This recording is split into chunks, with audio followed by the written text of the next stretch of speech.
mövzudur. Ancaq mövzuya keçid eləməmişdən əvvəl istəyərdim ki, auditoriyadakı şəxsləri tanıyım. Yəni burada müəllimlər, pedaqoqlar və yaxud da valideynlər kimlər var? İstəyərdim ki, biz sizi tanıyaq, sonra da keçək mövzumuza. Və yaxud da peşələrinizi və s. chat bölməsinə də yaza bilərsiniz ki, mən ən azından sizləri bilək ki, kimlər var burada.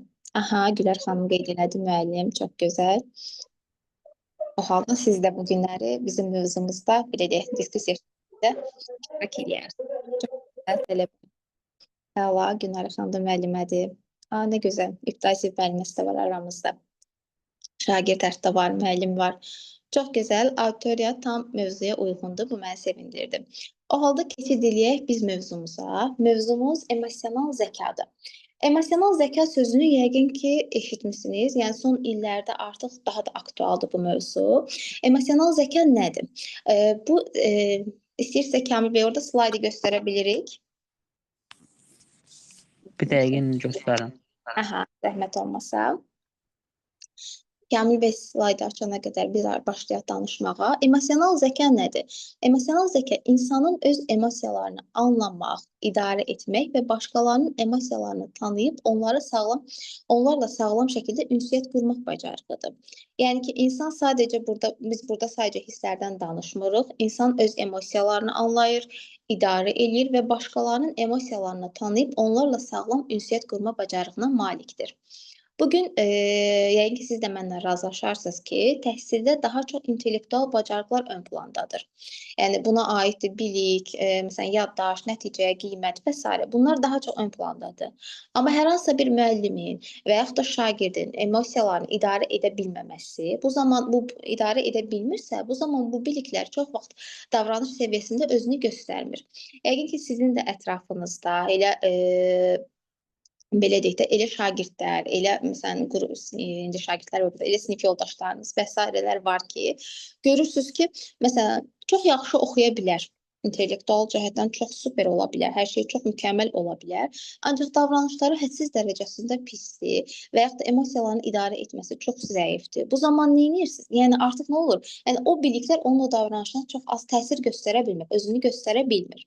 Və Harvard Universitetində belə bir araşdırma aparıblar ki, həyat uğurunun 20% IQ ilə, yəni intellektual zəka ilə, 80% isə EQ ilə əlaqəlidir. Yəni, bugün artıq biz bu araşdırmadan da belə başa düşə bilirik ki, emosional zəka insan həyatında çox böyük bir mühüm rol oynayır. Və eyni zamanda biz bu günləri sizinlə həm də bunun təhsil səviyyəsində nə dərəcədə rol oynadığını öyrənəcəyik. Yəni, emosional bacarıqlar bizim akademik, peşəkar və şəxsi həyatımızın keyfiyyətini müəyyənləşdirir. Aha, slaydımızı aça bildik. Və keçid eləyək, emosional zəkadan təbii ki, hər hansısa bir mövzudan danışarkən biz mütləq şəkildə onun elmi əsasını da bilməliyik. Yəni, psixologiya, belə deyək, sizə biraz mövzudan haşiyyə çıxacaq. Psixologiya elə bir elmdir ki, çox zaman hər bir insanın danışdığı, hər bir insan düşünür ki, mən yaxşı psixoloqam, məndən yaxşı psixoloq çıxar, aha, iki kəlmə yan-yana diziriksə, deməli, bu yaxşıdır və s. Belə şeylər çox danışılır. Ancaq psixologiya əslində dərin bir elmdir.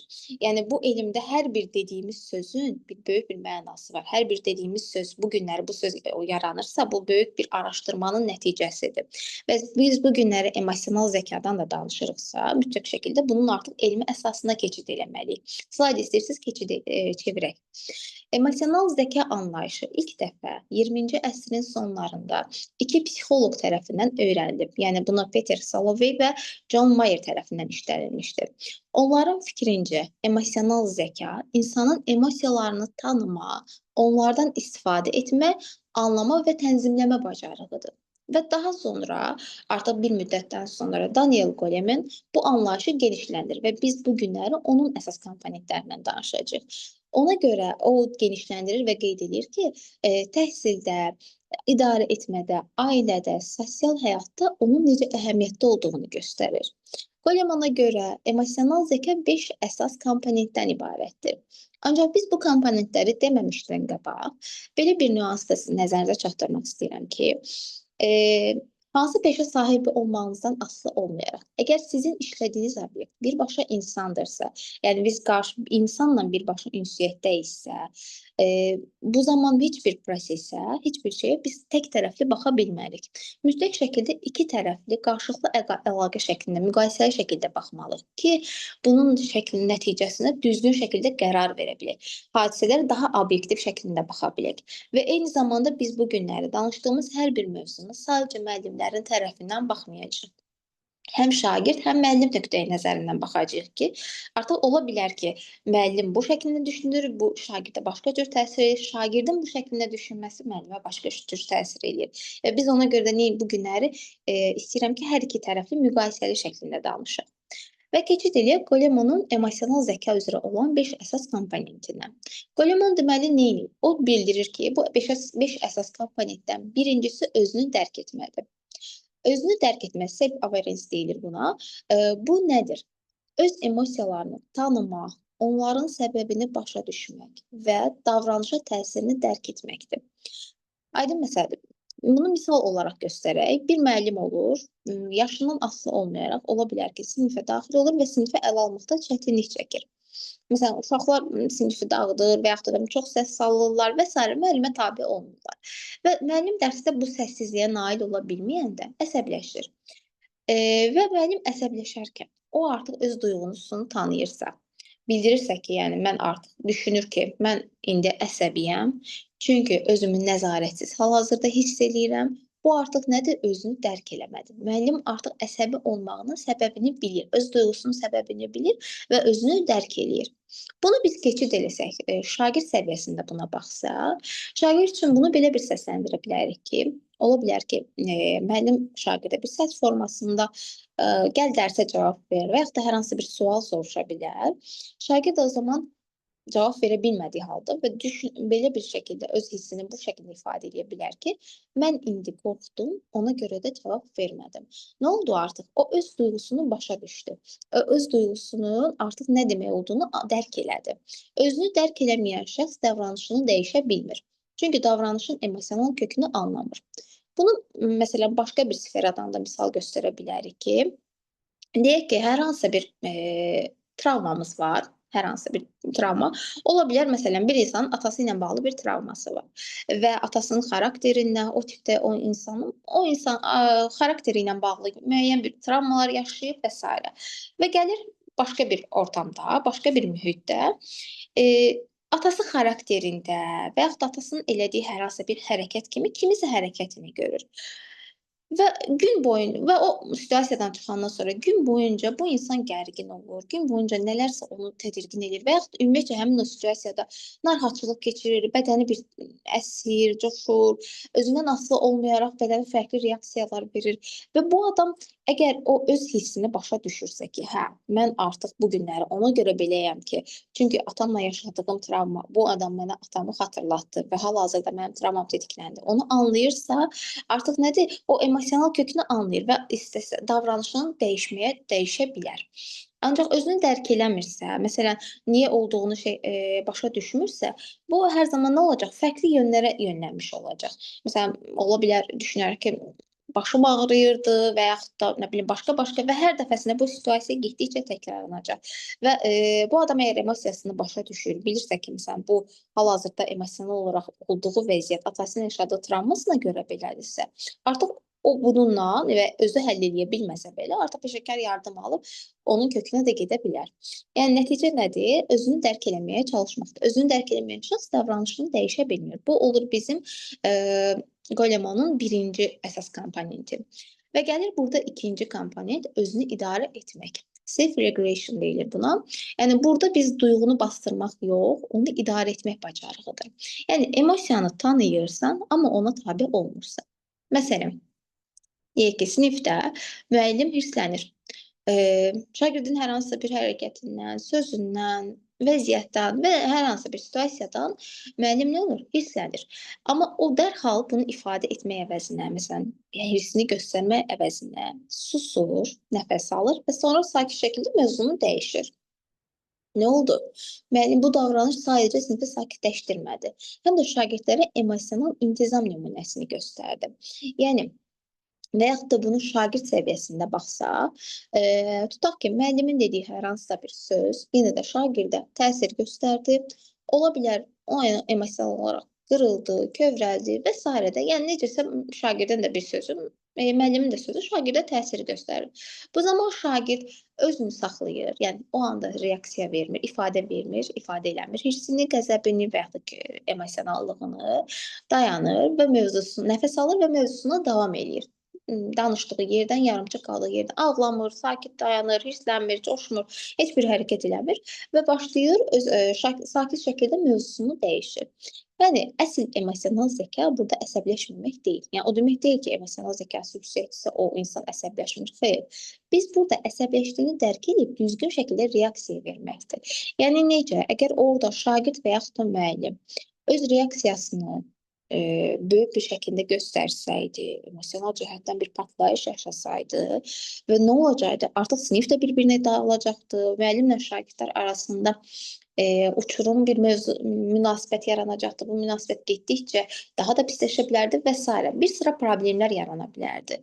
Eyni zamanda bu bizim həyatımızda da belə bir hadisələr var. Ola bilər ki, məsələn, ən yaxın olduğumuz insanlarla müəyyən bir münaqişə yaşayırıq və yaxud da sözlərimiz çəp gəlir. O anda biz böyük reaksiya verir. Yəqin ki, siz də deyə razılaşarsınız mənlə. Elə hallarımız olub. Məsələn, o anda böyük reaksiya verə bilərik. Amma nə edirik? Susuruq, məsələn, mövzunu dəyişirik və s. Bu demək deyil ki, biz əsəbləşmirik. Əsəbləşdiyimizi dərk edirik. Ancaq buna düzgün şəkildə reaksiya veririk. Çünki bu reaksiyanın sonrasını artıq başa bilirik ki, bunun sonrası daha betər hadisələrə yol açır. Təbii ki, burada o demək deyil ki, hər biz formada danışanda biz belə şəkildə susmalıyıq. Xeyr. Yəni artıq burada müəyyən şeylər vardır. Keçirik digərinə və üçüncü olan daxili motivasiyadır. Daxili motivasiya nədir? EQ yalnız duyğu idarə etməsi deyil, o həm də məqsədlə əlaqəlidir. Yəni, yüksək EQ-yə sahib olan insanlar məqsədlərinə duyğusal sabitliklə çatırlar. Nə deməkdir bu? Təhsil səviyyəsində bunu nəyi nəzərdə tutur? Məsələn, müəllim nə deyir? Deyir ki, müəllim belə düşünə bilir ki, məni qiymətləndirmirlər. Yəni bu düşüncəsindən çıxır. Yəni əgər bu düşüncədə deyilsən, bu düşüncəsindən çıxır ki, yəni şagirdlər məni başa düşmür, məni qiymətləndirmir, fikirləşmirlər ki, onların mənim kimi müəllimlər var və s. ki, mənim olur bəzən belə düşüncələr. Bu düşüncəsindən çox şagirdlərin inkişaf eləyir, motivasiyasından işləyirsə, artıq bu daxili motivasiyadır.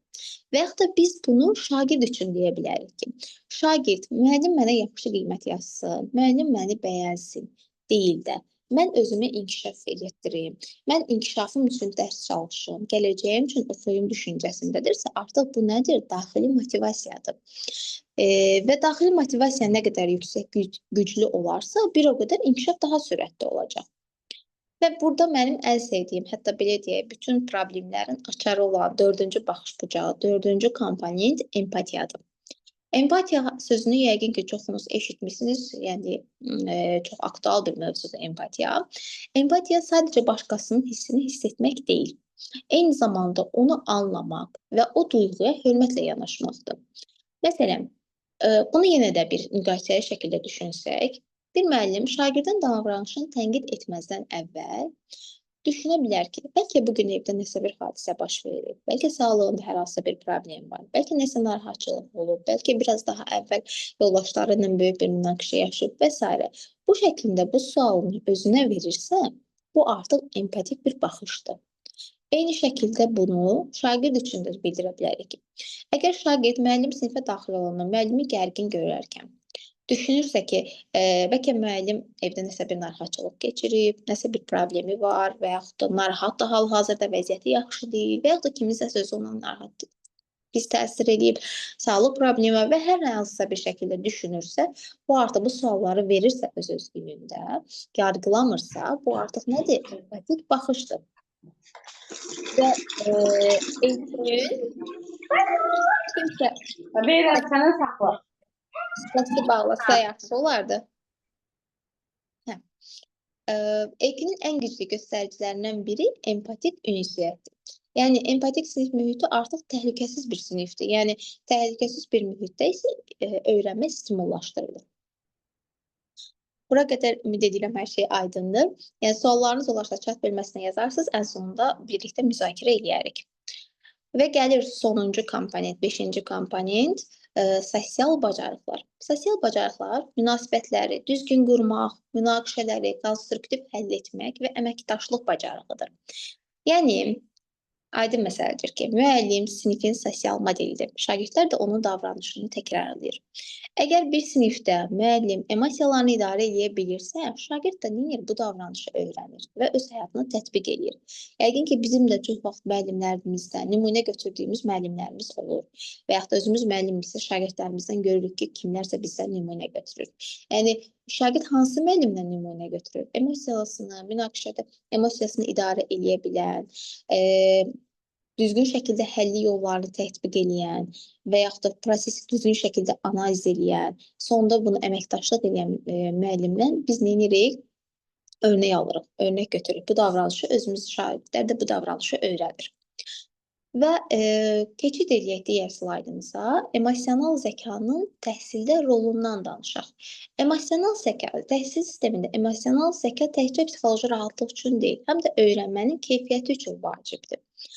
Və emosional zəka xaricdə daha çox ön planda olduğuna görə bununla bağlı çoxlu araşdırmalar var və ABŞ və Finlandiyada aparılan araşdırmalar göstərir ki, emosional zəkaya əsaslanan tədris proqramlarında şagirdlərin akademik nəticələri 11-17% yüksəkdir. Yəni yəqin ki, siz də razılaşarsınız ki, hansı şagirdlərin ki, müəllimlə ünsiyyəti düzgün şəklindədirsə, yəni sinif mühiti, yəni emosional cəhətdən hər şey qaydasındadırsa, o zaman həmin o şagirdlərin də, sinifdə şagirdlərin də təhsil səviyyəsi, nəticələri yüksək olur. Yəni çünki emosional sabit olanda hər şey, diqqət, motivasiya, yaddaş yerində olur və güclü olur. Məsələn, bunu artıq biz müqayisəli şəklində bildirsək, müəllimlə və şagird tərəfindən biz emosional zəkaya müqayisə etsək, müəllim baxımından belə deyə bilərik ki, emosional zəkanı, slayd dəyişək, müəllim baxımından deyə bilərik ki, müəllim dərs prosesində emosional liderdir. Nə olur? Yəni, onun səsi, tonu, baxışı sinifin emosional atmosferini formalaşdırır. Məsələn, bizim şagirdlər hər müəllimin dərsində eyni formada deyirlər, eyni cür özlərini aparmırlar. Yəni, bu aydın məsələdir. Bizim özümüz də uşaqlıqdan belə olmuşuq. Məsələn, elə müəllimlər olur ki, onların dərsində şagirdlər dərsə çox həvəsli olurlar, hamısı birə-bir dərsə hazırlıqlı olur, dərsə can atırlar. Mütləq ən belə deyək də, heç dərslərə davamiyyəti zəif olan şagirdlər belə olur ki, həmin müəllimin dərsində iştirak etməyə can atırlar. Bəzi müəllimlər də olur ki, o müəllimin dərsində şagird istəmir dərsdə əyləşmək və yaxud da davamlı dərs çox gərgin keçir. Şagirdlər məsələn o dərsi öyrənir, amma heç sevməyərəkdən oxuyur və sadəcə belə deyək də, imtahan xatirinə, sonda alacağı qiymət xatirinə, sinifdən sinifə keçmək xatirinə və s. Elə müəllimlər də olur. Yəni, burada nədir biz? Burada artıq müəllimin üstlərinə düşür. Yəni, dərs prosesində müəllim kimdir? Emosional liderdir. Yəni, onun hər hansı səsi, tonu, sinifə baxışı sinifin emosional mühitini formalaşdırır, atmosferini formalaşdırır. Emosional cəhətdən zəif olan müəllim tənqid qarşısında tez qırılır. Yəni, əgər ki, şagird və İndi də bilirsiniz ki, şagirdlər, indiki dövrün şagirdləri hədsiz dərəcəsində ağıllıdır, hədsiz dərəcəsində məlumatlıdır və şagirdlər, əgər şagird görürsə ki, qarşısındakı müəllim onun tənqidi nəticəsində tez qırılırsa, biraz daha zəifdirsə və şagird hər dəfəsində bir reaksiyasının üstə birini də qoyur və daha çox köplaşır, daha belə deyək də, aqressiv ola bilər, aqressiv davranış göstərə bilər və nə olur? Təsir əks təsirə bərabərdir. Şagirdin biraz tənqidi qarşısında qırılan müəllim ona aqressiv reaksiya verirsə, gərginləşirsə, hər dəfəsində bu nə olur? Artıq getdikcə qalxır. Hər dəfəsində bir dəfə müəllim daha aqressiv olur, bir dəfə şagird daha belə tənqid, daha ağır şəkildə kobudluq göstərir və bu nə olur? Artıq burada sinif çox gərginləşir, öyrənmə mühiti hədsiz dərəcəsində gərginləşir. Yəni, oradan artıq sağlam bir mühit əldə edə bilmərik. Amma EQ yüksək olan bir müəllim stresə qarşı dözümlü olur. O demək deyil ki, EQ yüksək stresə qarşı dözümlüdürsə, şagird oradan onu tənqid edir, təhqir edirsə, müəllim susur və onun başını sığallayır. Xeyr. Bu deməkdir ki, əgər stresə qarşı EQ-si yüksək olan bir müəllim də stresə qarşı dözümlüdürsə, o artıq situasiyanı düzgün şəklində analiz edir və elə bir reaksiya verir, elə bir şəkildə ona uyğun şəkildə davranış göstərir ki, hər iki tərəf burada artıq əməkdaşlıq eləməyə çalışır, problemi yavaş-yavaş qarşılıqlı şəkildə həll eləməyə çalışır və ikisi də aydın məsələ başa düşür ki, yəni ya dalaşmalıyıq, ya da ki, bu yolu sonuna qədər, ilin sonuna qədər bir yerdə getməliyik. Amma bunun üçün də uyğun şərtlər var. Yəni necə eləməliyik ki, biz bu yolu düzgün şəkildə bərabər, bir-birimizi qırmadan normal şəkildə davam elətdirək. Bunu artıq həmin o müəllim situasiyanı analiz edərək ona uyğun şəkildə davranış göstərir və bundan sonra həmin şagirdlər də artıq ona uyğun şəkildə davranırlar. Şagird baxımından isə emosional zəkadan danışarkən, şagirdin emosional inkişafı onun dərs davranışı, yoldaş münasibətləri və özünə inamı ilə bağlıdır. Məsələn, burada yenə EQ-si yüksək və aşağı olan şagirdi müqayisə eləsək, EQ aşağı olan şagird neynir? Əsəbləşəndə dərhal reaksiya verir. Məsələn, müəllim nəsə dedi, dərhal reaksiya verir, sinif yoldaşı nəsə dedi, çox hədsiz dərəcədə aqressiv olur və s. Sonra biz dedik artıq yoldaş münasibəti də bundan asılıdır. Rəfiqəsinin, dostunun uğurunu qısqanır. Məsələn, niyə mənə yüksək qiymət yazmadılar, ona yüksək qiymət yazdılar? Bəli, təhsildə rəqabət çox yaxşı bir şeydir. Amma bu qısqanclıq və paxıllıq dərəcəsində olmağı o qədər də yaxşı bir hal deyil. Yəni çox təəssüf ki, məsələn, hal-hazırda çox şagirdlər qalib gəlməklə bərabər uduzmağı da bacarmağı bilmirlər. Yəni bu da artıq ailədən gələn bir şeydir. İlkin olaraq təməli ailədən qoyulub. Uduzmağı da bacarmağı bilmirlər. Və bunu bilmədiklərinə görə yanındakı hər bir şəxsi qısqanır, ona paxıllıq göstərir. Məsələn, özü səhv eləyəndə utanır, aşırı dərəcəsində reaksiya verir, təslim olur və yaxud da əksinə neynir, səhv eləyəndə başlayır ağlamağa, özünə qapanmağa və s. Yəni çox pis bir hallar yaranır və bu da eyni zamanda sinif yoldaşları üçün də belə deyək də, onların gözündə də artıq fərqli bir səfərə, başqa cür insana çevrilir. Yəni ki, artıq bilirsiniz, indiki uşaqlarda da biraz bullyinglər daha çoxdur. Məsələn, indi həmin uşaqlar da ona belə baxırlar ki, deməli, zəifdir və s. qorxaqsan və s. nədir, bir dənə ikiyə görə ağlayırsan və belə-belə hallar baş verir. Yaxşı. Digər ki, yüksək olan şagird isə, keçək yüksək olan şagirddən danışaq, o neynir? O öz hissini tanıyır. Məsələn, bilir ki, hal-hazırda əsəbiyəm, bu gecəcək, gərginəm, ağlamaq istəyirəm və s. Bu hissin nə olduğunu bilir. Yəni, özünü tərk edir, öz hissini tanıyır. Başqasının sevincini sevinə bilir. Məsələn, dostdur, birinci yerə çıxdı, qalib gəldi və yaxud da yaxşı şəklində dərsi danışdı və s. Ondan yüksək qiymət aldı və yəni bunu bilir və onun da sevindiyinə sevinə bilir. Məsələn, tutaq ki, səhv elədi. Dərsdə hər hansı bir sualda səhv elədi, qiyməti, məsələn, belə deyək də, yarış keçirilir, ikinci yerə çıxır, uduzur və s. Bunu artıq qəbul edir və başa düşür ki, gələn dəfə bundan daha yüksək nəticə əldə edə bilim.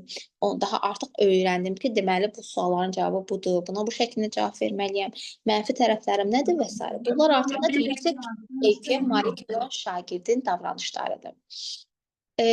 Bura qədər hər şey aydındırsa, istəyərdim ki, emosional zəkanın biz praktik tətbiqindən danışaq. Emosional zəka həmçinin real həyatda onun praktik tətbiqindən danışmaq istəyərdim. Mən indi sizə müəyyən bəzi çalışmalar orada qeyd eləmişəm.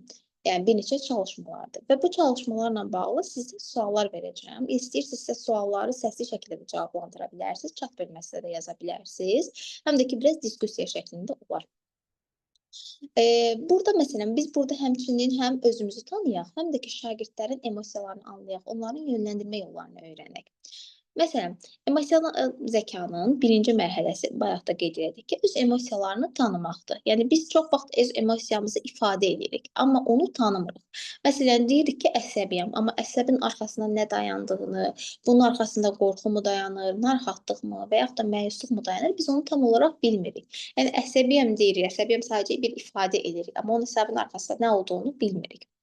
İndi burada bir neçə mimikalar görürsünüz, emosiyalar görürsünüz və baxın bu emosiyaların hər birinə. Son günlərdə, yəni son bir gün ərzində, son günlərdə bu hisslərdən hansını yaşamısınız? Yəni, onu və necə ifadə eləmişsiniz? Yəni, məsələn, qorxun olsun, qəzəb olsun, sevinc olsun və s. Yəni, siz bu hissinizi tanıyıb, yoxsa avtomatik reaksiya vermişsiniz? İstəyərdim bununla bağlı bəzi cavablar alım, mümkünsə səsli şəklində.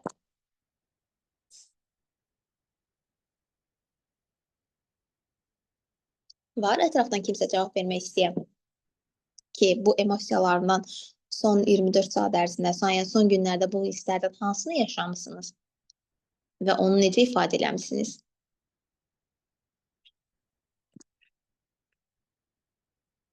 Aha, Arzu qeyd elədi ki, birincini yaşayıram bugün, nə gözəl. Yəni, baxın, insan var ki, sevinir, amma sevincini gülərək deyil, daha başqa bir formasında ifadə edir. Yəni, məsələn, sevindiyini ifadə eləmək də önəmlidir. Yəni, necə ifadə eləmək? Yəni, baxaq görək, chatda deyilsən maraqlı sualları. Kədər yaşasam belə bir səbəb axtarmaq bəs, necə yəni?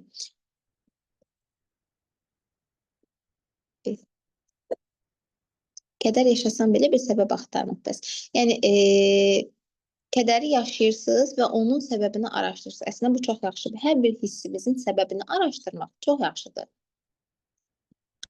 Və bu da gəlir bizim bayaqları sizə elmi tərəfindən izah elədiyimdə. Aha, buyurun. Buyurun, səsli olaraq bildirə bilərsiniz. Aynə xanım, səhv eləmirəmsə. Bəli, salam, axşamınız xeyir olsun. Axşamınız xeyir olsun. Öncəliklə təşəkkür edirəm. Çox maraqlı bir təlimdir həqiqətən. Xoş oldu, çox sağ olun. Mən Daniel Goleman'ın nəzəriyyəsini oxumuşam. Çox bəyənirəm. İmtahana hazırlaşarkən oxumuşdum. Ona görə də yəni təlim çox diqqətimi çəkdi və qoşuldum. Əla, çox sevindim buna. Deməli, mən bu aralar çox özümü gərgin hiss edirəm. Səbəbi də mən müsahibəyə hazırlaşıram. Səbəbi də onunla bağlıdır. Yəni müsahibəni gözümdə o qədər böyütmüşəm ki, bu mənə gərginlik verir. Aha, aydındır. İş müsahibəsidir yəqin ki, uğurlar olsun sizə. Bəli, tərbiyəçi müəllimlərin müsahibəsinə hazırlaşıram. Həqiqətən, yəni son bir aydan çoxdur özümü çox gərgin hiss edirəm. Bu gərginlik ətrafıma da yansıyır. İstər-istəməz içim yeyir də. Yəni müsahibə nə vaxt olacaq bilmirəm. Ona qədər mən bu gərginliyi özümlə aparacam da. Belə fikirləşirəm. Yaxşı, bu vaxta qədər olan bütün belə hallarda belə gərginlik keçirirsiniz? Məsələn, imtahanlarda və s. hər hansı bir ciddi bir hadisədə. Bəli. Mən həddən artıq çox həyəcanlanan bir insanam, gərginlik keçirdən bir insanam. Həyəcanımı, yəni bastıra bilmirəm də, belə deyim. Aha, yaxşı, bəs nə edirsiniz o zaman? Yəni necə keçir? Məsələn, bu qədər gərgin olursunuz, tutaq ki, bir imtahandır. Bu qədər gərgin olursunuz və gedirsiniz imtahana. Necə olur nəticəniz? Nəticə belə çox nə pis olmamışdı, nə yaxşı olmamışdı. Düzdür, hədəf qoyduğum balı toplaya bilməmişdim, yalan deməyim də. Yüksək bal gözləyirdim özümdən, amma yəni ortalama bir bal toplamışdım. Yəni həyəcanım məni idarə etmişdi, belə deyim, imtahanda. Aha, həyəcanı sizə mənfi şəkildə təsir göstərmişdi, yoxsa müsbət? Bəli, mənfi. Mənfi təsir göstərmişdi deyə bildiklərimi də unutmuşdum. Aha, başa düşdüm. Əslində biz belə deyək də, mənfi hadisələrdən özümüzə müsbət nəticələr çıxarda bilərik. Məsələn, həyəcan sizə indi mənfi təsir göstərib. Əgər özünüz idarə etməkdə çətinlik çəkirsinizsə, yəni bir yerə qədər də belə deyim və o sizin həyat fəaliyyətinizə çox təsir göstərsə, bu zaman artıq müəyyən bir peşəkar kömək alsanız daha yaxşı olar. Amma özünüzün üzərinə düşün, məsələn, bu həyəcan tutaq ki, sizə təsir göstərir və siz nə edirsiniz imtahanda nə olur? Çətinlik çəkirsiniz, imtahandan keçməkdə çətin olur sizə, bildiyiniz yaddan çıxır və sizin həyatda əhəmiyyətli bir hadisənizə belə pis günə qoyur. Bu zaman ən yaxşısı, kiçik bir metodika deyə bilərəmsə, ən yaxşısı o bütün variantlarında ən ola biləcək ən pisləri, ən yaxşılarını qeyd eləmək. Yəni ki, ən pis halda nələr ola bilər, ən yaxşı halda nələr ola bilər. Belə siz qara basınca, qara mənə basınca, mən qaralı basım. Siz biraz həyəcanınızın üzərində, o həyəcandan siz müsbət şəkildə yararlanmağa çalışasınız. Məsələn, o həyəcan sizə, həyəcanım var, daha da 2 qat daha yaxşı oxuyum. Həyəcanım var, artıq o mənə nədir? O həyəcanı bastırmağa çalışım. O həyəcanı öldürməyə çalışım. Bu formasında edə bilərsiniz. Keçək digər kiminsə sualı var idi. Baxım görüm. Maraqlı suallar var chatda. Uşaq əsəbləşəndə nə etmək olar? Orada zəhmət olmasa qeyd edərsiniz. Hansı uşaq, neçə yaşındakı uşaqdan söhbət gedir? ki, yəni neçə yaşında uşaqdan danışılır ki, ona uyğun da cavabımızı verək. Az yaşlı uşaqlarda əsəb və kin olması nədən yaranır? Hal-hazırda az yaşlı uşaqlarda bəli, aqressiya var. Bu bilirsiniz necədir? Uşağın başından bu yana, doğulan günündən belə deyək də, bunun yəni mən fizioloji tərəflərini qoyuram kənara. Yəni ola bilər nevroloji bir problemi olsun və s. aqressiyası ondan irəli gəlsin. Bu ayrı bir məsələ. Amma psixoloji tərəfindən əgər əsəbi kin olmasından danışırıqsa, bu uşağın düzgün şəkildə böyüdülməməsindən irəli gələ bilər. Məsələn, valideyn fərqində olmadan uşağa yanlış davranışları ötürür. Məsələn, uşağı davamlı müqayisə eləyə bilər, uşağa hər şeyini verir və bu zaman uşaq artıq hər şeyə sahib olursa, bir gün başqa biri bunu əlindən alanda başlayır artıq onu qəbullanmamağa. Məsələn də bayaqlar dediyim kimi kin yaranır, uduzmağı bacara bilmir və s. Bunlar, yəni hər şey gəlir artıq uşağın düzgün şəklində davranışlarının öyrənilməməsinin, düzgün şəklində böyüdülməməsinə gəlib çıxardır. Məsələn, konkret siz desəz ki, hansı uşaq, hansı situasiyadan söhbət gedir, ona uyğun da cavab verməyə çalışaram. Sonra ikinci empatiya qurmaq tələb olunurdu. Empatiya qurmaq tələb olunurdu. Əsəbləşirəm, amma arxasında səbəb yoxdur. Kənar təsirlərdən əsəbləşirəm. 1-2 gün əvvəl 5-ci şəkildəki kimi ədim, əsəbi idim, səbəbini də bilirdim. Verilən suallara qısa cavablar verdim. Sonra səbəbini açıqlamalı olduğumu düşündüm, açıqladım, danışıb yoluna qoydum. Əla. Hər hansı bir problemin nə olduğunu düzgün səsli şəkildə ifadə etmək belə insanı probleminin ən azı yarısını həll etməyə kömək edir. Baxın, belə bir söz var, çox sevirəm o sözü. Deyir ki, psixoloqa nə vaxta qədər gedəcəksən, nə vaxta qədər psixoloqun yanına gedilir. Deyir, ağzından çıxanı qulağın eşitməyə qədər. Bəzən elə hadisələr olur ki, biz onları beynimizdə canlandırırıq, fikirləşirik. Məsələn, bilirik ya, budur. Amma biz bunu səssiz şəkildə sözlərə tökmürük. Bəzən onları səssiz şəkildə ifadə etməyimiz və onu qulağımız eşitdikdə artıq nə olur? Problemin yarısını həll eləmiş kimi oluruq. Yəni, problemi yoluna qoymuş kimi oluruq. Məndə həyəcan və qorxu olanda çox pis əsirəm bu nədən. Bununla bağlı əslində ətraflı danışmaq lazımdır ki, nəyə görə bu hadisə sizdə belədir. Məsələn, bunun kökünü artıq araşdırmaq lazımdır. Yəni, mütləq şəkildə uşaqlığınızdan bu yana yaşadığınız hadisələri, travmaları bir-bir nəzərdən keçirmək lazımdır ki, bunun səbəbini biz araşdırıb tapa bilək.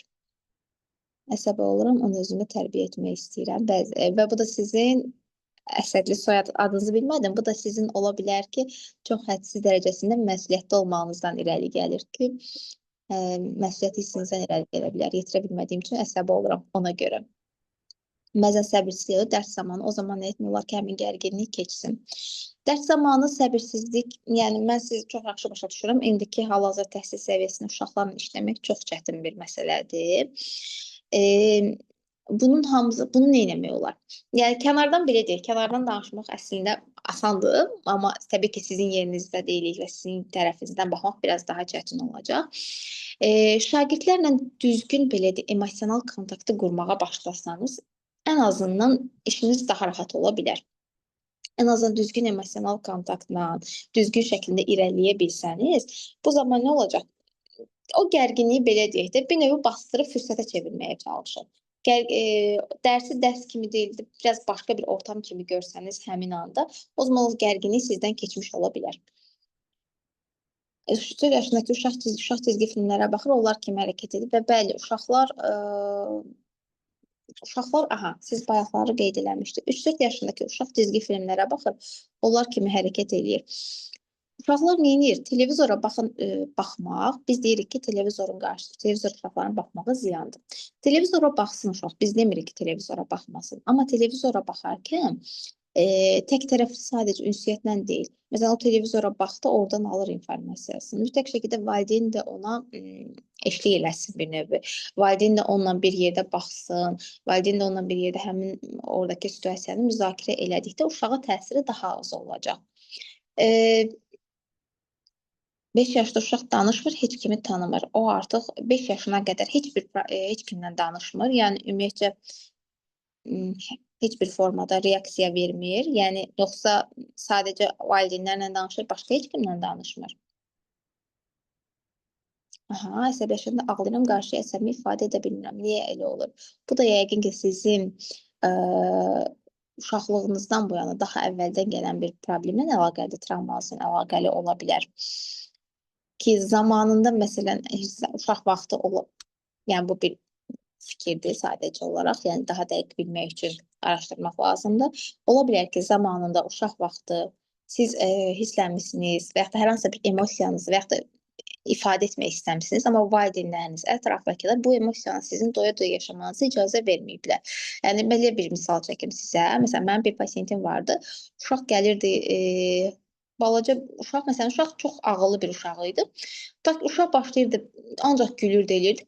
Uşaq da nə bilim yıxıldı, ağladı və yaxud da hər hansı bir şeyin qarşısında oldu, ağladı. Ağlayan kimi tez valideynləri qışqırdı, tez mənə bax, mənə bax və başlayırdı, nə bilim, uşağı tez keçirdirdilər gülməyə. Uşaq nə olurdu? Ağlamaq hissini yaşaya bilmirdi. Ona görə də artıq bu uşaq harda necə reaksiya verməli olduğunu bilmir. Yəni o bəlkə də sizin də probleminizin səbəbi bununla əlaqəlidir. Aydan xanım, dediyiniz uşağın əgər problemi heç danışmırsa, bu 5 yaşına qədər heç bir söz deməyibsə, heç bir reaksiya verməyibsə, artıq bu zaman həyəcan siqnalı çalınmalıdır ciddi şəklində. Onunla bağlı belə deyək də, onunla bağlı mütləq şəkildə mütəxəssisə göstərilməsi yaxşı olar. Çünki 5 yaş artıq gecikmə bir yaşıdır. Yəni bu yaşa qədər artıq uşaq təlimə belə hazır olmalıdır. Yəni uşağın danışma yaşı, yəni 1 yaşında müəyyən sözləri deməlidir, 2 yaşında artıq cümlələr qurmalıdır, 3 yaşında artıq fikrini ifadə etməlidir, yəni ən azından kim olduğunu və s. müəyyən şeylər analizi bilməlidir, 3-4 yaşında təxəyyül inkişaf etməlidir və s. 5 yaş artıq kifayət qədər gecikmiş bir yaşdır və həyəcan siqnalı çalınan bir yaşıdır. Onunla bağlı mütləq şəkildə mütəxəssislərə müraciət etsəniz yaxşı olar. Aha, keçək digər bir çalışmamıza. Bu çalışmamıza keçməmişdən əvvəl bayaqki çalışmamızın səbəbini izah etmək istəyirəm ki, bu tapşırıq Golemanın, Daniel Golemanın emosional zəka modelinin özünü dərk mərhələsinə əsaslanırdı. Hansı ki, biz emosiyaları göstəriyə, az əvvəl ki, bunlardan hansını yaşamısınız, necə reaksiya vermişsiniz, avtomatik reaksiya vermişsinizmi, yoxsa hissimi yaşamısınız. Tədqiqat göstərir ki, öz emosiyalarını adlandıran insan beyninin amigdala hissəsində yaranan gərginlik daha tez azalır. Yəni, insan öz emosiyasını adlandırırsa ki, mən hal-hazırda buna görə bu hissi yaşayıram və bu emosiyanı göstərirəm və bu emosiyasını adlandırırsa, beynin amigdala hissəsində yaranan gərginlik də daha tez adlandırır. Və keçək ikinci çalışmaya. Bu ikinci çalışmada bu artıq şagirdin emosiyasını anlamadır və duyğu oxuma məşqi deyirlər. Biz çox vaxt, məsələn, şagirdin davranışını görürük. Amma o davranışın altında hansı hissin olduğunu görmürük. Məsələn, şagirddir, bəzən sinifdə çox danışır, yəqin görürsünüz şagirdi. Yəni, bu hər sinifdə çox danışan uşağa biz hörmətsizdir, məsələn, tərbiyəsizdir, dəmsini pozandır deyil də, sadəcə onun diqqətə ehtiyacı olan bir uşaq olduğunu da düşünə bilərik. İndi mən sizə burada 3 dənə situasiya vermişəm. Bu situasiyalardan biri nədir? Şagird dərsdə bir anda susur, amma gözləri dolub.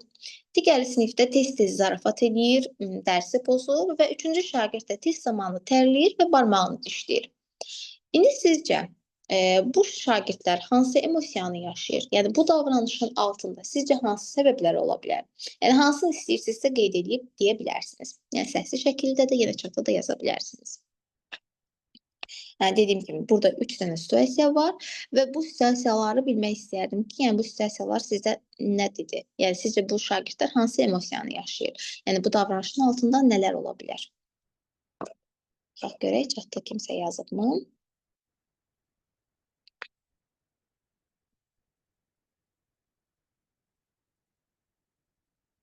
Aha, birinci də olsa bir an yada düşmüş ola bilər. Bəlkə də yaxşı yaza bilmirəm ona görə. Ona görə, aha, sıxıldığından. Sıxıldığından hansını qeyd edirsiniz, Mədinə xanım?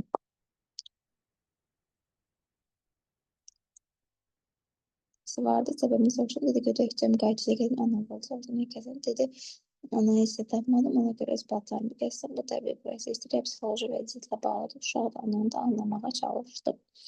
Aha, burada bir dənə maraqlı sual var, sadəcə adınızı bilmədim, kim qeyd edib. uşağın paltarı kəsməsi ilə bağlı ola bilər ki, o valideynlə uşağın arasında hər hansısa bir münasibətdə problem var və uşaq valideynin diqqətini bu şəkildə çəkir. Bəzən uşaqlar olur ki, bilir ki, bu valideyn bundan hirslənəcək, yəni bilir ki, onu qıcıq eləyəcək. Ancaq valideynin diqqətini başqa cür çəkə bilmədiyinə görə sırf o onu görsün deyə evdə, mən buradayam, onu görsün deyə bu şəklində hərəkətlər elə, bu şəkildə reaksiyalar verirlər. Yəni bu da bir səbəbdir. Yəni o demək deyil ki, mütləq belə olsa, amma bu da bir səbəb ola bilər. Növbəti dəfələrdə artıq siz valideynlə uşağın münasibətlərinə fikir versəniz, bir baxsanız, müşahidə eləsəniz daha yaxşı olar ki, ən azından vəziyyəti daha normal hala gətirmək üçün. Aha, birinci uşaqlıqdan gələn travmatik tetiklənib və ya xəstə dəyən bir şey olub, vəziyyətə baxmaq lazımdır. Ola bilər, bəli, qorxudan, dəcə uşaqda həyəcanlanır. Əla.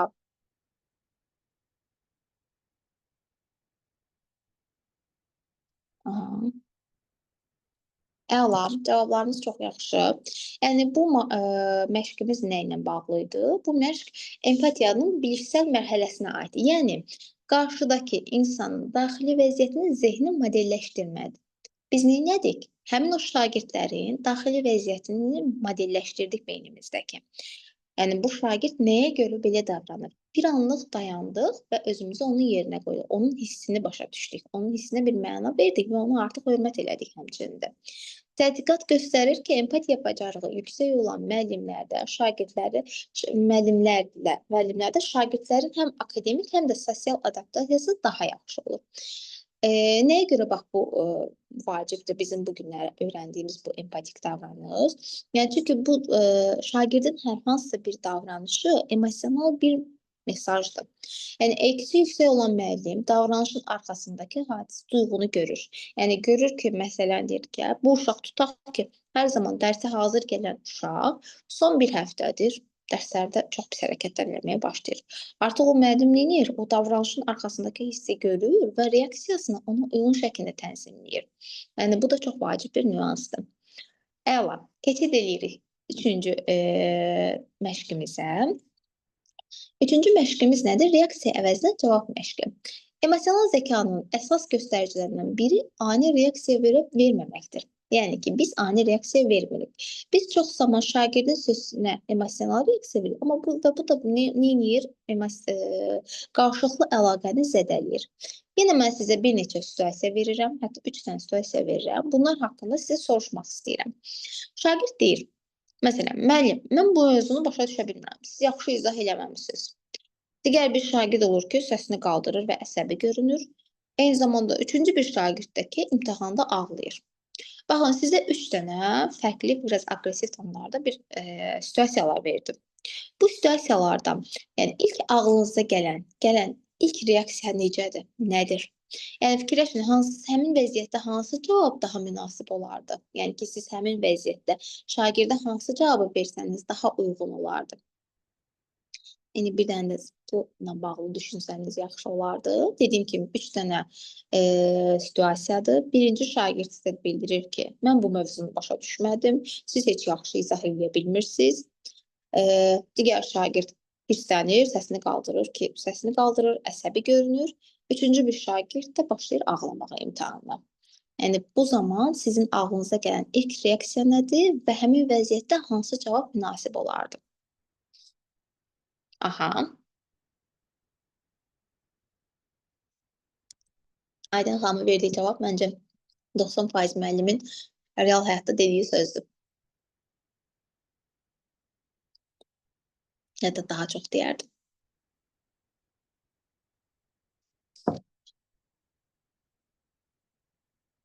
Aha.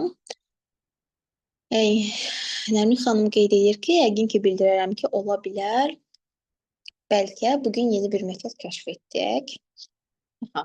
Sizin bu dediyiniz nümunəni bütün müəllimlər tətbiq etsə, sinif daha fərqli bir formada ola bilər bəlkə də.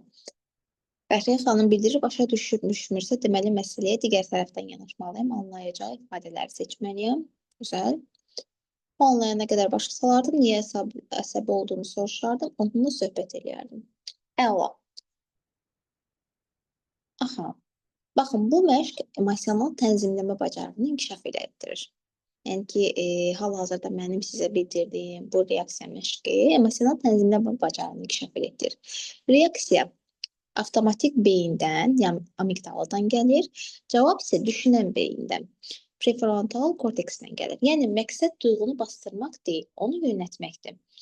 Tədqiqatlara görə, yenə də burada biz tədqiqatlardan danışacağıq ki, tədqiqatlara görə müəllim emosional tənzimləmə bacarığını tətbiq etdikdə sinifdə konfliktlərin 40% qədəri, müəyyən faizi, 50% qədəri azalır. Yəni müəllim sinifdə emosional tənzimləmə edirsə, tutaq ki, hansı şagird aqressivdirsə, vəziyyəti idarə eləyir, tənzimləyirsə, yaxud da kimsə çox kövrəkdirsə və s.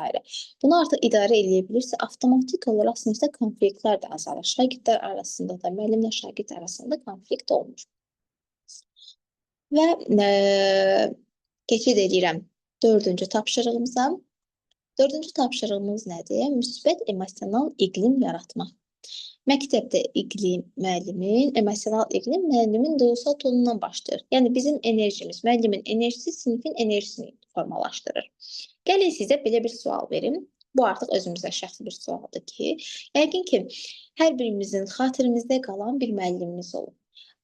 Məktəb illərindən daha çox danışmaq istəyirəm. Elə bir müəllimimiz olub ki, biz o müəllim deyəndə ağlımıza o gəlir. Yəni ki, düşünürük ki, bəli, müəllim modeli belə olmalıdır, müəllimim deyəndə, yaxşı müəllim deyəndə o insan gəlir ağlımıza. Yaxşı, sizcə onu niyə görə biz yadımızda saxlayırıq? Yəni, o müəllimin yadımızda saxlamağımızın səbəbi onun biliyi idimi, dərs izah eləmək idimi, yoxsa bizə olan münasibəti, davranışı mıydı?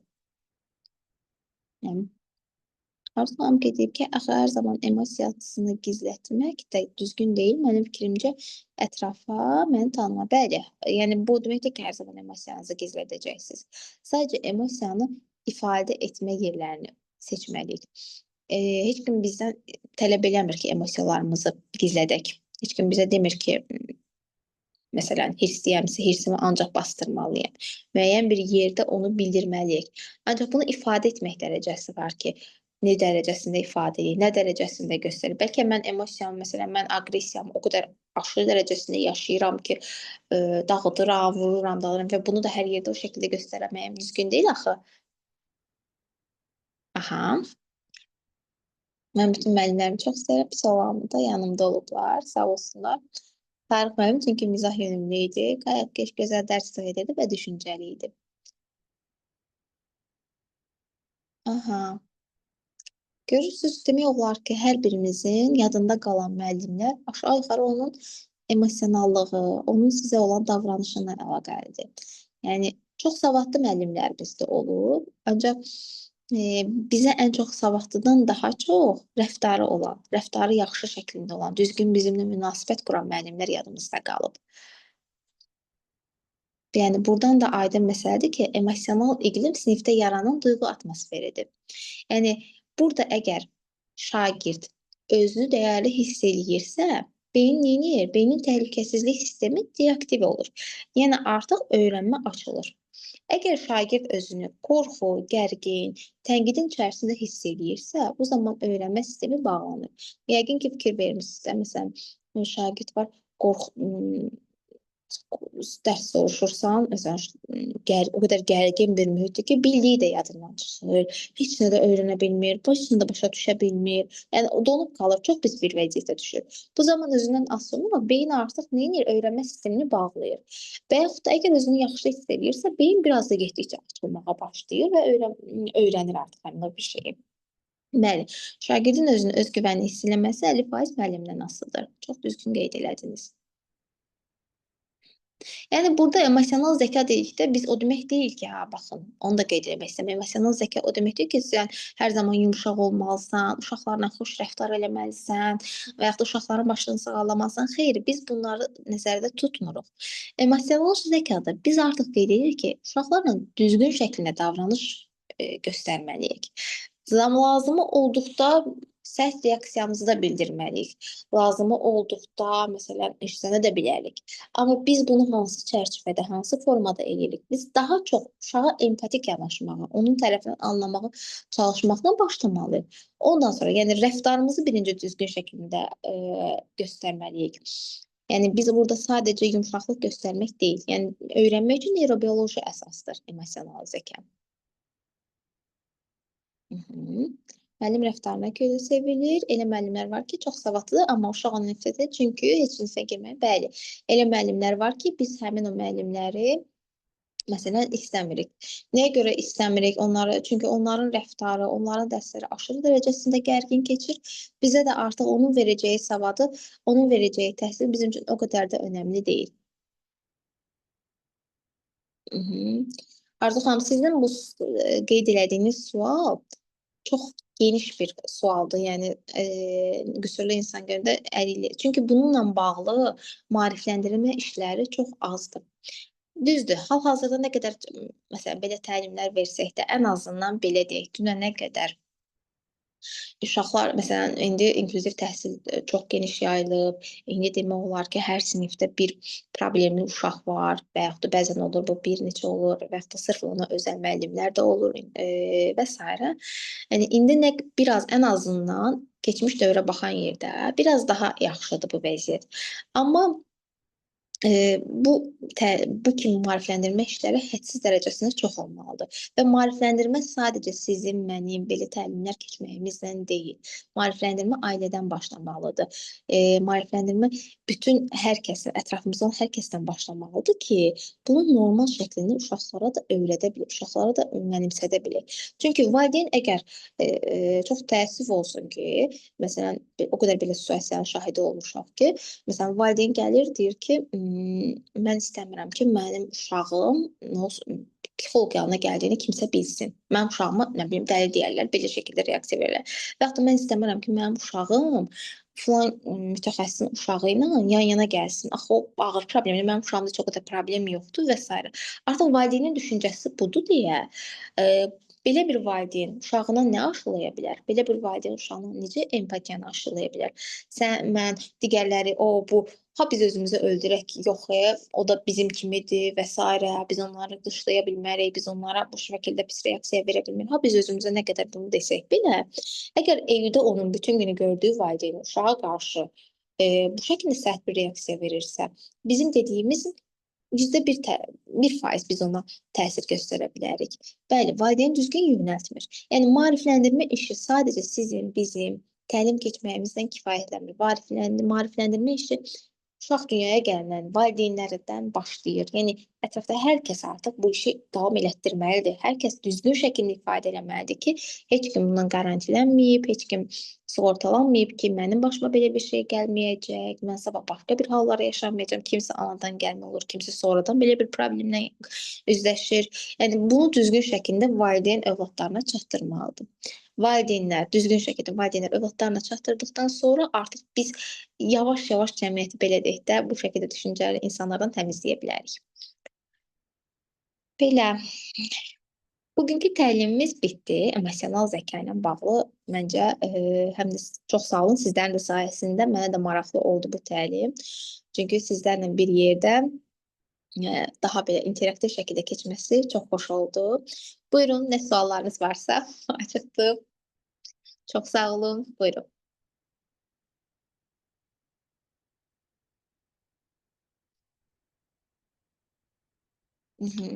Bəli, çox təəssüf, yəni günümüzün ən böyük problemlərindən biridir valideynlərin uşaqlara verdiyi örnəklər. Bəli, açar sözümüz olacaq. Öncə sualları alın, sonra da açar sözə istəyirsiniz keçid eləyək. Yoxsa Kamil bəy, əvvəlcə açar sözü qeyd eləyək, sonra suallara.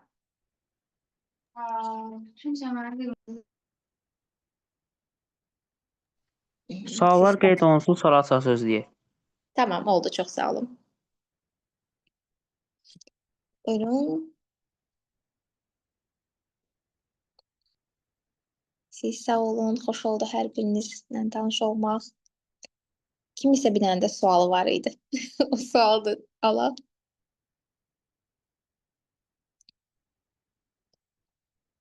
Hə, siz verdiyiniz Arzu xanım mənə verirdiniz o sual bu sertifikatla hardasa işləmək olar, yoxsa Kamil bəyə?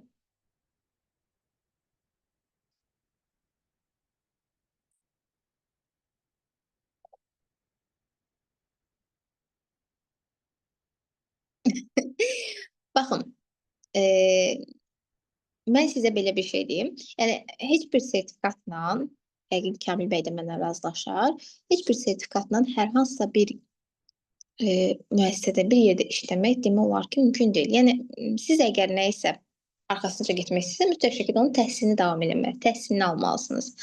Bu tipdə təlimlər bəli çox yaxşıdır. Çünki təlimlərə qoşulduqca fikir daha da yeni fikirlər öyrənirsiniz, yeni bir fikirlər formalaşır. Bəli, diplom olanlar düz deyirsiniz. Yəni ona görə də bu kimi təlimlərə qoşulmanız çox yaxşıdır. Ancaq mütləq şəkildə təhsilini almalısınız, diplomunu almalısınız.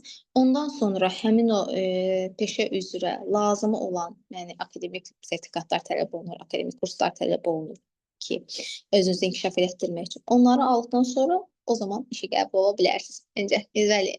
Yəni bu şəkildə təlimlər özünüzü inkişaf etdirməyiniz üçün çox yaxşıdır.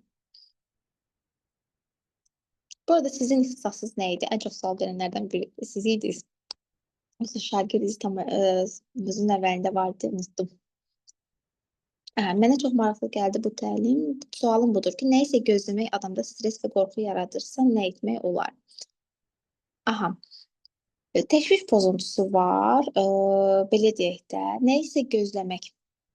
İnsanda stres pozuntusu, stres və qorxu yaradırsa, nə eləmək olar? Baxır bu sizdə nə formasında bu stres və qorxu yaradır? Yəni bu zaman hansı reaksiyaları verirsiniz? Sadəcə daxildən mi keçirirsiniz? Bunun sizin həyatınıza necə təsir göstərir? Əvvəlcə onu bir dənə qeyd eləyərsiniz, zəhmət olmasa. Açırsınız təşəkkürnaməni əldə etmək üçündür. Arzu xanım, sizin ixtisasınız nədir? Tələbəsiz. Aha.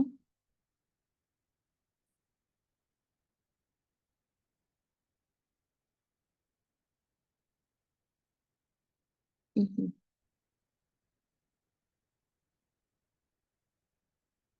Baxın Nərmin xanım,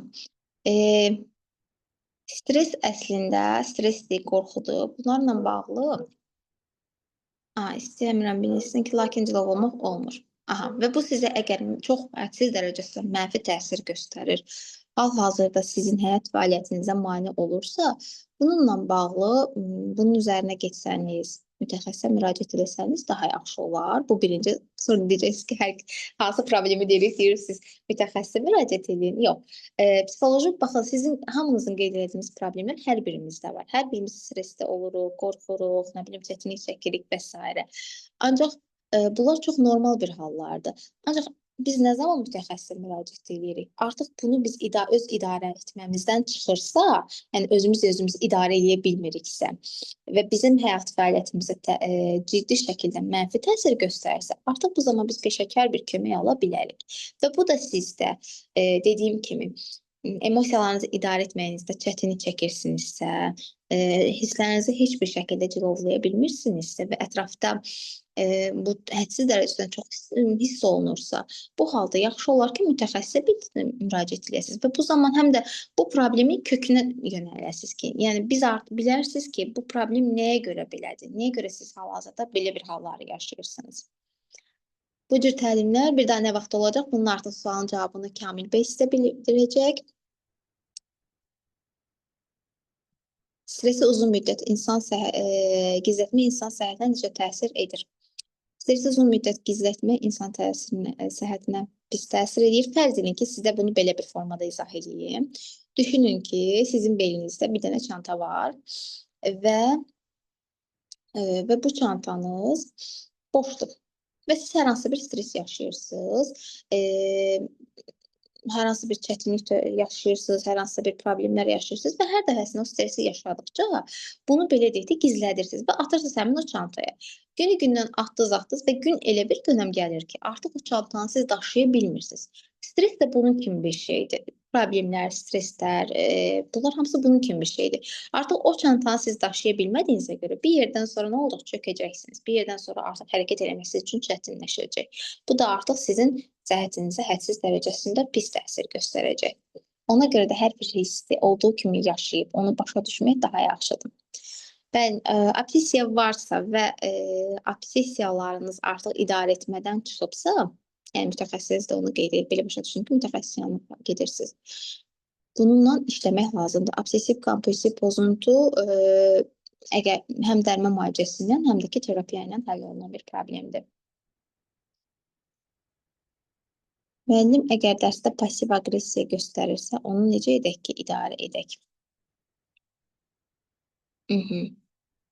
Başa düşdük. Allah rəhmət eləsin. Aydındır. Müəllim əgər dərsdə pasiv aqressiya göstərirsə, onu necə eləyək ki, idarə eləyək? Məsələn, necə bir formada göstərir bu aqressiyasını? Siz müəllimsiz, yoxsa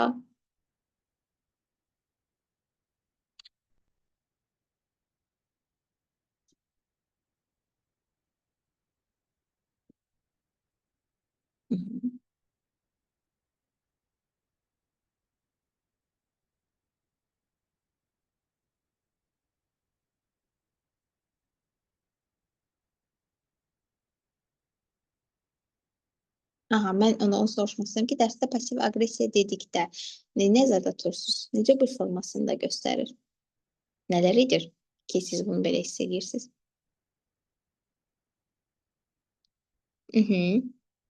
Bəzən müəllimlərin də özünü təsdiq etməyə ehtiyacı olur. Onu olduğu şəklində qəbul edir.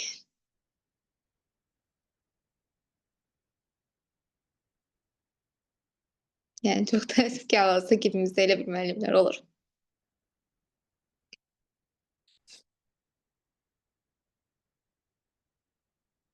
O halda mən Kamil bəy açar sözü qeyd eləyirəm. Bəli, qeyd edin. Aha, açar sözümüz, yəni az əvvəl də dediyim kimi bu tərimdə ən çox sevdiyim sözdür, empatiyadır. Artıq qeyd eləyib Kamil bəyə müraciət eləyə bilərsiniz. Bəli. Uşaq ataya nifrət kim var? Bu ana bətindən gələ bilərmi? Ana bətindən, əgər anan uşağa hamilə olduğu dövrdə ata ilə münaqişələr yaşayıbsa və ataya qarşı hər hansısa bir sevgisi yoxdursa və yaxud da hər hansısa problemləri çox olubsa, ondan sonra, yəni bu zaman təbii ki, uşaq o hiss eləmir ki, bu iminə bu kin ataya qarşıdır. Yəni ananın hisslərini, uşaq da belə deyək də, ananın hissləri uşağa təsir göstərir. Artıq uşaq dünyaya gələndən ananın emosiyaları ona özünü göstərir və yaxud da ata uşaqla düzgün şəklində rəftar etmir və yaxud da burada başqa bir problemlər ola bilər ki, ata ilə uşaq anaya o qədər meyilli ola bilər ki, atanı anaya qısqanır, qəbul eləyə bilmir ki, yanında ata var. Mən bir neçə burada situasiyadan söhbət eləyə bilərik. Yəni bunu sırf ana bətindən deyil də, atanın uşağı olan davranışı ilə əlaqəli ola bilər. Əgər uşaq atanı görübsə. Müəllim bizə müəllimlik edir, sadəcə dərs danışdığım yerdə dərin öncə suallar versən, mən necə idarə edə bilərəm? Bilirsiniz necədir? Burada mən sizə belə bir şeyim, çox təəssüf ki, sadəcə olaraq müəllimlər düşünürlər ki, şagirdin, tələbənin, yəni bəzi müəllimlər, istisnalar var təbii ki, bəzi müəllimlər düşünürlər ki, mən müəlliməmsə, şagirdin heç nə demək ixtiyarı yoxdur. Yəni, bu mənim sinifimdir, mən istəsəm ona aydan hər yerdən sual verə bilərəm. Çox təəssüf ki, belə insanlar da müəllim olurlar. Və hər nə olur olsun, siz öz hüququnuzu, öz haqqınızı düzgün şəklində bilməlisiniz. Və ona, belə deyək də, mədəni şəkildə sındırmaq mı deyim, mədəni şəkildə onu bu sualı heç əlaqəsi yoxdursa mövzuyla və s. Mədəni şəkildə onu bildirmək lazımdır ki, yəni bu sual hal-hazırda yoxdur, yeri yoxdur və s. Yəni bu formasında onu idarə eləyə bilərsiniz. Çünki çox təəssüf ki, mən sizə indi burada hansı bir variantı da desəm, çox təəssüf ki, elə müəllimlər olur ki, siz hansı formada cavab versəniz, sizə oradan sındıra bilərlər. Deyə bilər ki, mənim dərsimdə istədiyim şəkildə cavab verin, suala verin. Bəs mən kin, həm də sevgi qarşılıqlı hiss var, necə davranacağını bilmir. Bəs onda necə, tam onu başa düşmədim. Hə, atadan söhbət gedirdi, bayaqlar deyirsən, ata ilə bağlı qeyd eləmişdiniz ki, Kin həm də sevgiyə qarşılıq his var, necə davranacağını bilmir. Bəs onda. Yəni əgər uşağın atasından bağlı danışırıqsa, həm atasına qarşı kin, həm sevgiyə qarşı his var. Deməli bilirsiniz necə bu münasibətlərdə ortaq nəsə bir problem var. Ya ola bilər ki, uşaq hədsiz dərəcəsində anasına bağlı olub, ana ilə hədsiz dərəcəsində bir yerdədir, ona aşırı dərəcəsində bağlıdır. Yəni burada artıq ana-bala münasibətindən çıxır və uşaq atanı özünə rəqib şəklində görür. Həm atasını çox istəyir, həm atasına qarşı müəyyən bir kini var. Bu ola bilər və yaxud da başqa bir problem, atanın davranışlarında tutarsızlıq var ki, ata bir gün yaxşıdır, bir gün pisdir, bu da ola bilər. Bu zaman nə edə bilərsiniz? Çalışın hər zaman münasibəti eyni tonda saxlamağa bacarasınız. Yəni məsələn, bunu bu günləri tutaq ki, sevirsiniz. Bu anda hirslənmisinizsə, bu hirslənməyin də normal olduğunu ona göstərin. Və yaxud da bunu ona yox deyib əlindən alırsınızsa, yox cəzasını verirsiniz. Sonradan sizi öpüb qucaqlayırsa, təzədən hə bunu sənə verim. Yəni bir gün elə bir gün və yaxud da bu günləri keyfim yoxdur, heç verməyim. Belə şeylər edirsinizsə, siz orada artıq uşaqdan normal düzgün ünsiyyət, münasibət davranış gözləyə bilməzsiniz. İlkin olaraq belə bu şəklində başlayın. Bir də ki, əgər dediyim şəklində uşağın anaya qarşı hədsiz bağlılığı və ata ilə bir yerdə olduğunda uşaq ataya daha aqressiv davranırsa, o halda uşağa ata ilə ananın münasibəti, normal münasibətinin belə olduğunu bildirmək lazımdır ki, göstərmək lazımdır ki, yəni ata-ana münasibətləri bu formasında olur. Yəni valideynlər arasındakı münasibət, valideynlə övlad arasındakı münasibət isə bu formasında olur. Belə. Məncə başqa sual yoxdursa, istəyirsinizsə təlimimizi yekunlaşdıraq. Nə Kamil bəy? Sual yoxdursa yekunlaşdıraq. İlk öncə iştirak edən hər kəsə təşəkkür edirik. Sevinç xanım, sizə də təşrifimizi qəbul edərək gəldiyiniz və dəyərli vaxtınızı bizə ayırdığınız üçün təşəkkür edirik. Xoş oldu. Mən də sizə təşəkkür edirəm xoş təşkilatçılığa görə. Bütün iştirakçılara da hər birinizə çox təşəkkür edirəm. Sizə ayənizdə təlim çox maraqlı oldu. Çox sağ olun. Gecəniz xeyrə. Gecəniz xeyrə. Sağ olun.